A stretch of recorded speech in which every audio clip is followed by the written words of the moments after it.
শেষ হয়ে গেল বিনোদন জগতের আরও একটি জনপ্রিয় ধারাবাহিক মঙ্গলময়ী মা শীতলা। এই ধারাবাহিকটি হিন্দু দেবদেবীদের অন্যতম দেবী মা শীতলাকে নিয়ে। হিন্দু ধর্মের বড় ভূমিকা রয়েছে সমাজে।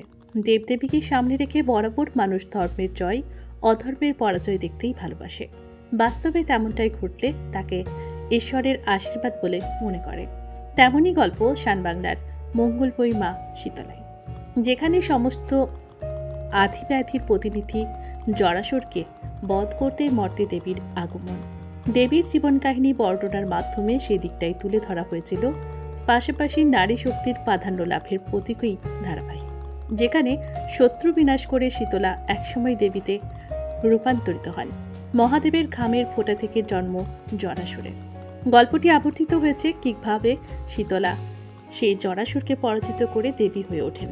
শিশু শীতলা অজ্ঞাতসারে একজন অসুস্থ ব্যক্তিকে সুস্থ করে তোলেন।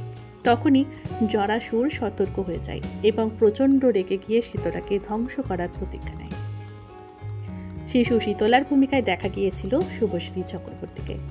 জরাসুর চরিত্রকে জীবন্ত করেছেন গৌরব মণ্ডল।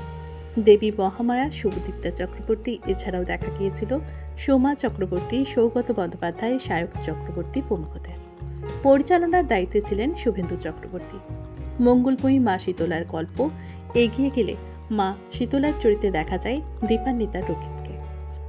টেলিভিশনের পর্দায় আজকাল অনেক সময়ই দেবদেবীদের নিয়ে ধারাবাহিক সম্প্রচার করা হয়ে থাকে, আর তেমনই একটি শো ছিল মঙ্গলময়ী মা শীতলা।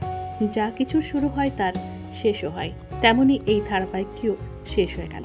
ধীরে ধীরে দর্শক মনে জায়গা করে নিয়েছিল ধারাবাহিকটি, তাই ধারাবাহিকটি শেষ হয়ে যাওয়ার দর্শকদের মন খারাপ। এই ধারাবাহিকের গল্প আপনাদের কেমন লাগতো কমেন্টে জানান। বিনোদন জগতের আরও খবর জানতে চেক করুন টলি রিপোর্টারকে। দেখুন ভিডিও সেকশনটি। পরবর্তী ভিডিও আপডেট পাওয়ার জন্য চ্যানেলটিকে সাবস্ক্রাইব করে আমাদের পাশে থাকতে ভুলবেন না।